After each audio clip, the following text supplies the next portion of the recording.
Hello students, જય સ્વામિનારાયણ બધાને. સહજાનંદ વિદ્યાલય તરફથી ચાલતા ઓનલાઈન શિક્ષણ આપણે કેમિસ્ટ્રીનું ચેપ્ટર 10નો અભ્યાસ કરીએ છીએ. હવે લાસ્ટ વિડીયો લેક્ચરની અંદર આપણે સ્વાધ્યાયના પ્રશ્નો સહિત આખું ચેપ્ટર પૂર્ણ થયું છે. પણ આજના વિડીયો લેક્ચરની અંદર આપણે થોડુંક નેટ અને JEEને અનુલક્ષીને થોડા એક્સ્ટ્રા કન્સેપ્ટ સમજીશું. એટલે જેને JEE નીટ એક્ઝામ આપી છે એ સ્ટુડન્ટો ખાસ આમાં ધ્યાન આપી દે. બરાબર? તો બે ટોપિકો જે અમુક નથી આપેલા એ જરા સમજીએ. એક છે DL વિન્યાસ. DL વિન્યાસ. તો DL વિન્યાસ કેવી રીતે નક્કી કરવો? DL વિન્યાસને પહેલાં તો શું કહેવાય છે? સાપેક્ષ વિન્યાસ કહેવાય છે. શું કહેવાય છે ને? સાપેક્ષ વિન્યાસ કહેવાય છે. બરાબર? કેપિટલ D અને કેપિટલ L એ પર્યાયો સામાન્ય રીતે કાર્બોહાઈડ્રેટ અને એમિનો એસિડ એસિડના વિન્યાસને સમજાવવા માટે વપરાય છે. બરાબર? કોના? કાર્બોહાઈડ્રેટ અને એમિનો એસિડના વિન્યાસ એટલે બંધારણને સમજાવવા માટે વપરાય છે. હવે ફિશર રચનામાં જો કિરાલ કાર્બન સાથેનો OH, હવે ફિશર બંધારણ હોય એમાં કિરાલ કાર્બન સાથે જોડાયેલ હાઇડ્રોજન સિવાયનો અન્ય સમૂહ જો જમણી બાજુ હોય તો એને કેપિટલ D વિન્યાસ કહેવાય અને ડાબી બાજુ હોય તો કેપિટલ L વિન્યાસ કહેવાય છે. બરાબર? જેમ કે આપણે ઉદાહરણ રૂપે લઈએ લેક્ટિક એસિડ. તો લેક્ટિક એસિડનું સૂત્ર તો CH3CHOH COH. તો COH CH3OH. તો અહીંયા OH કઈ બાજુ છે? તો કે જમણી બાજુ છે. તો આને કેપિટલ D લેક્ટિક એસિડ કહેવાશે. પણ જો એ OH ડાબી બાજુ હોત તો એને કેપિટલ L લેક્ટિક એસિડ કહેવાય. એવું હું તમને તો કે 2 એમિનો પ્રોપેનોઇક એસિડ તો COH CNH2 HCH3. બરાબર? તો આ જે 2 એમિનો પ્રોપેનોઇક એસિડ છે એમાં હાઇડ્રોજન સિવાયનો NH2 કઈ બાજુ છે? ડાબી બાજુ. તો એને capital L lactic 2 amino propanoic acid કહેવાય છે. બરાબર? હવે જેમાં એકથી વધુ કિરાલ કાર્બન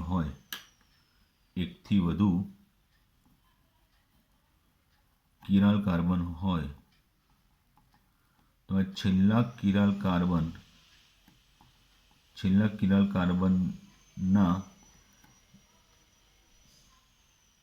H અને OH ના વિન્યાસથી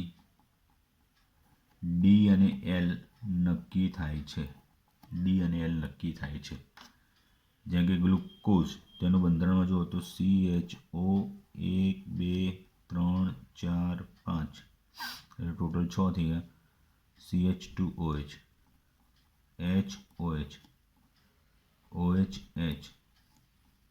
HOH.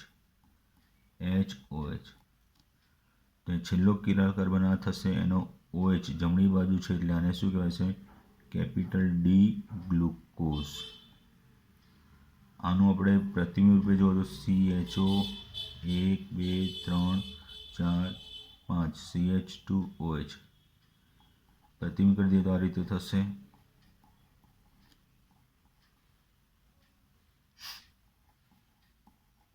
આ રીતે થઈ જશે. તો આમાં છેલ્લો કિરાલ કાર્બન છે OH ડાબી બાજુ છે એટલે આને કેપિટલ L ગ્લુકોઝ. તો કેપિટલ ડી અને capital L glucose, capital D અને કેપિટલ L ગ્લુકોઝ આ રીતે થશે. તો કેપિટલ ડી અને એલ એ બંને એકબીજાના શું થયા? પ્રતિબિંબ થયા. એકબીજાના શું થયા? પ્રતિબિંબ. કેપિટલ ડી અને એલને સ્મોલ ડી અને એલ એટલે કે ડેક્સ્ટ્રો અને લીવો સાથે કોઈ સંબંધ નથી. ડેક્સ્ટ્રો અને લીવો એ પ્રાયોગિક રીતે પોલરીમીટર સાધનથી નક્કી થાય છે, પ્રકાશીય ભ્રમણથી. જ્યારે કેપિટલ ડી અને એલ એ બંધારણ ઉપરથી નક્કી થાય એટલે વિન્યાસ છે. જ્યારે સ્મોલ ડી અને એલ પ્રકાશીય સમઘટકો છે. બરાબર. અને કેપિટલ ડી એલ એક વિન્યાસીય બંધારણો છે. બરાબર.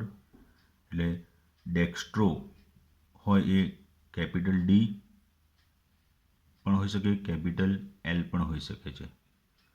એવી રીતે લીવો એટલે કે સ્મોલ એલ એ પણ કેપિટલ ડી હોઈ શકે છે, કેપિટલ એલ પણ હોઈ શકે છે. એ કેપિટલ ડી અને એલને ડેક્સ્ટ્રો અને લીવો સાથે સીધો કોઈ સંબંધ નથી. હવે એવું આપણે આરએસ વિન્યાસનો અભ્યાસ કરીશું. કયો? આરએસ વિન્યાસ. એ ખૂબ અગત્યનો છે.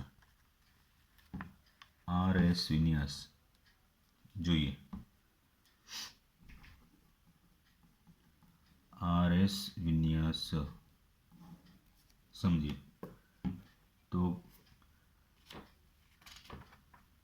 એની સમજૂતીમાં તો કે આરએસ વિન્યાસ અથવા નામકરણને શું કહેવાય છે? એક નિરપેક્ષ વિન્યાસ કહેવાય છે. શું કહે છે? નિરપેક્ષ વિન્યાસ. તો આ પદ્ધતિ છે એ કાહાન, ઇનગોલ્ડ અને પ્રિલોંગ નામના વૈજ્ઞાનિકોએ રજૂ કરી હતી. તો આ પદ્ધતિમાં સમઘટકોના વિન્યાસને કેપિટલ આર, કે જેને લેટિન શબ્દ છે જમણો રેક્ટસ, અને એસ લેટિન શબ્દ છે સિનિસ્ટર, એના પરથી ડાબો, એવી રીતે દર્શાવાય છે. તો આરએસ નામકરણ માટેના મુખ્ય બે સોપાન છે. મુખ્ય કેટલા? બે સોપાન છે. તો પહેલા સોપાન 1. સોપાન 1માં જે અસમ કાર્બન સાથે જોડાયેલા ક્રિયાશીલ સમૂહ છે એમનો અગ્રિમતા ક્રમ નક્કી કરવા. બરાબર. તેમાં જુદા જુદા પાછા છે. તો કોઈપણ જે ક્રિયાશીલ સમૂહ છે એનો અગ્રિમતા ક્રમ એ શાને આધારે? તો કે એના પરમાણુ ક્રમાંકને આધારે. કિરાલ કાર્બન કે અસમ કાર્બન સાથે જોડાયેલા જે ક્રિયાશીલ સમૂહના પ્રથમ પરમાણુનો પરમાણુ ક્રમાંક વધુ તે પ્રથમ અગ્રિમતા પામશે. ત્યારબાદ પરમાણુ ક્રમાંક મુજબ 1, 2, 3, 4 નક્કી થશે. એટલે જેનો પરમાણુ ક્રમાંક વધુ એને પ્રથમ અગ્રિમતા આપવામાં આવે છે. ત્યાર પછી પરમાણુ ક્રમાંકના ઉત્તરતા ક્રમ પ્રમાણે 1, 2, 3, 4 એવી રીતના નંબર અપાય છે. તો જસ્ટ આપણે ઉદાહરણ રૂપે જુઓ તો આ રીતે છે.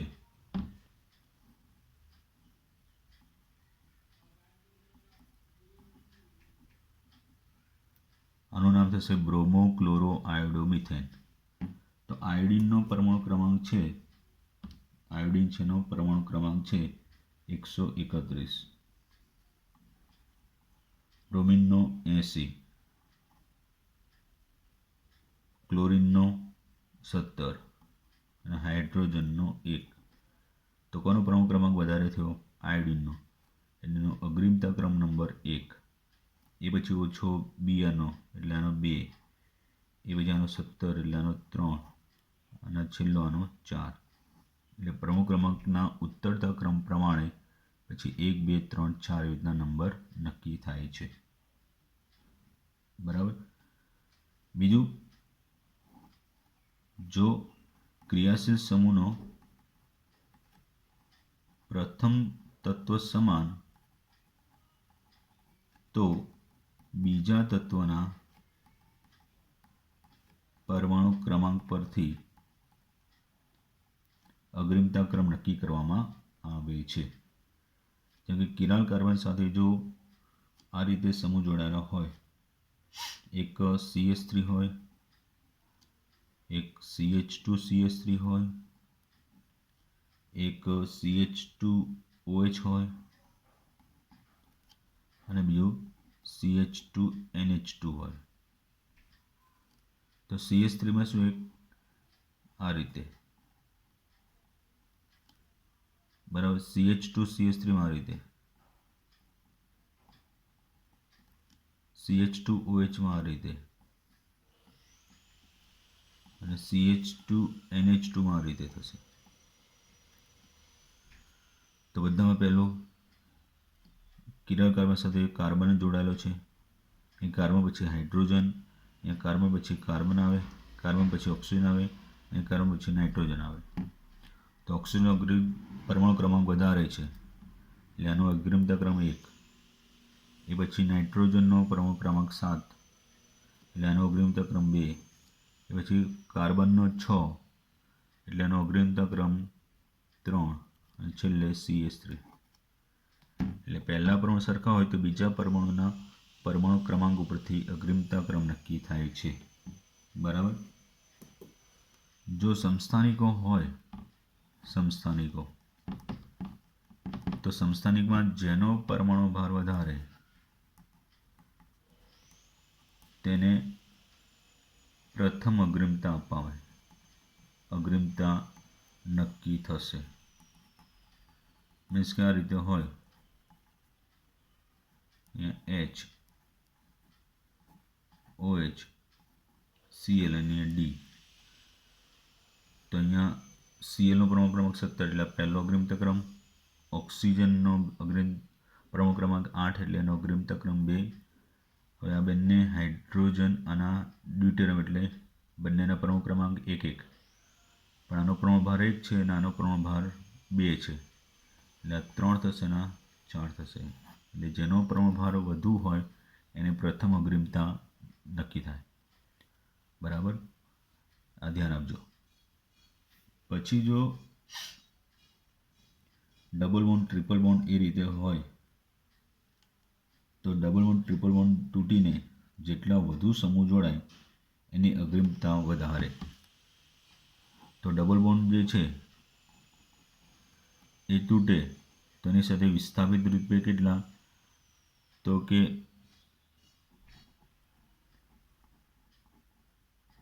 2 સમૂહ જોડાઈ શકે. ટ્રિપલ બોન્ડ તૂટે તેમાં વિસ્થાપિત રૂપે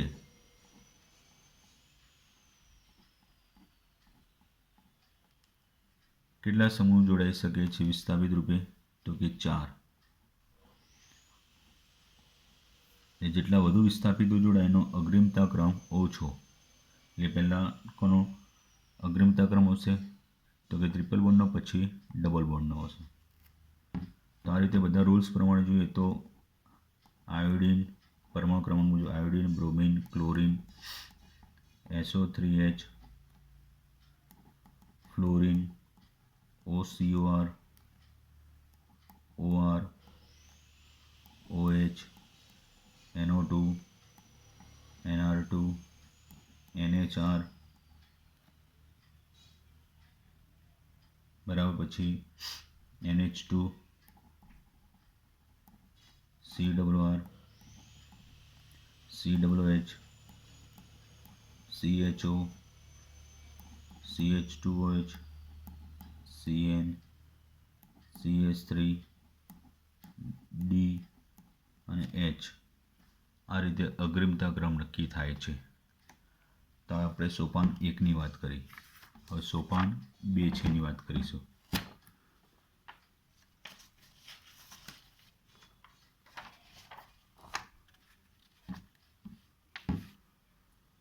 સોપાન 2ની અંદર તો કે આર અને એસ વિન્યાસ નક્કી કરો. સોપાન 2 છે એમાં આર અને એસ વિન્યાસ નક્કી કરો.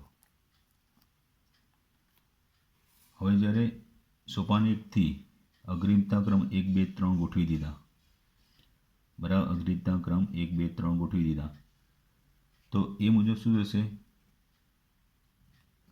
સોપાન 1 મુજબ અગ્રિમતા ક્રમ નક્કી કર્યા બાદ ત્રિપરિમાણીય રચનામાં સૌથી નિમ્ન અગ્રિમતા ક્રમવાળો એટલે 4 એ સૌથી નિમ્ન અગ્રિમતા ક્રમ ધરાવનાર એટલે કે 4 નંબરના સમૂહને જોનારથી દૂર ગોઠવવામાં આવે છે. એટલે કાર્બન છે તો પાછળની સાઈડ 4 આવે, સામેથી જોઈએ તો 1 2 3, આ 1 2 3 સમઘડી દિશામાં થાય તો આર વિન્યાસ, અને 1 2 3 વિષમઘડી દિશામાં થાય 4 નંબરનો કાર્બન 1 2 3 આવું વિષમઘડી દિશામાં થાય તો એ એસ વિન્યાસ, સમઘડી દિશામાં તો આર વિન્યાસ. એટલે જોનાર નંબર 4 છે અને જોનાર અવલોકનકારક છે એનીથી દૂર ગોઠવવામાં આવે છે. ત્યારબાદ અણુને નિમ્ન અગ્રિમતા ક્રમવાળા સમૂહ 4ની વિરુદ્ધ દિશામાંથી, એટલે 4ની વિરુદ્ધ દિશામાંથી આપણે અવલોકન કરીએ છીએ. તો વિરુદ્ધ દિશામાંથી અવલોકન કરીએ તો 1 2 3નો ચડતો ક્રમ સમઘડી દિશામાં તો આર થયો, 1 2 3 વિરુદ્ધ દિશામાં એટલે કે વિષમઘડી દિશામાં હોય તો એસ વિન્યાસ થશે. બરાબર. પણ આમ ત્રિપરિમાણમાં આપણે નક્કી કરવું મુશ્કેલ બને, એટલે ફિશર સૂત્ર પ્રમાણે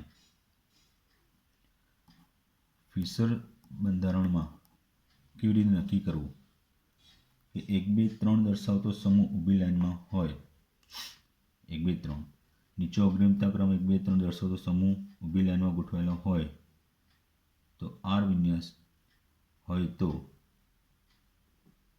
એ ટૂંકમાં કે 1 2 હવે એમાં આ રીતે થશે. નિમ્ન અગ્રિમતા ક્રમવાળો જે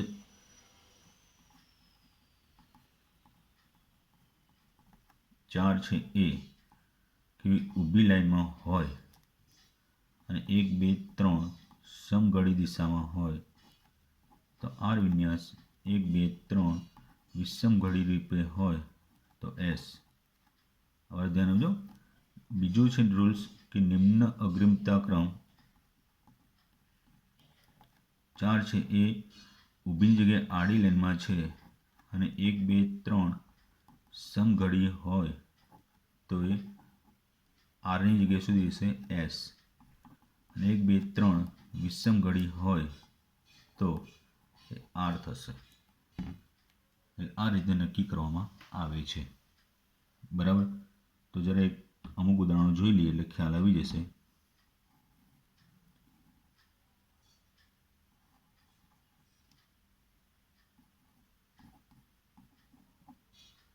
ચલો અહીંયા અગ્રિમતા ક્રમ નક્કી કરીએ તો 1, પછી 2, 3 અને 4. તો નિમ્ન અગ્રિમતા ક્રમ 4 છે એ કેવી છે? આડી લાઈનમાં છે. કેવી છે? આડી લાઈનમાં. અને 1 2 3 એટલે 1 2 3 એ કઈ દિશામાં થયું? સમઘડી દિશામાં. એટલે કયો વિન્યાસ થયો? એસ. ખબર પડી? નિમ્ન અગ્રિમતા ક્રમ 4 છે એ આડી લાઈનમાં છે. પછી આને આપણે નહીં જોવાનું. જ્યારે સમઘડી વિષમઘડી દિશા નક્કી કરતા હોય ત્યારે 4 નંબર છે એને કાઉન્ટિંગમાં નહીં લેવાનું, તો જ આપણે થશે. 1 2 3 તો કયું સમઘડી દિશામાં થયું? પણ સમઘડી દિશામાં છે, બરાબર, ધ્યાન. પણ એચ એટલે નિમ્ન અગ્રિમતા ક્રમ 4 આડી લાઈનમાં છે, સમઘડી દિશા હોય તો એસ. એ રીતે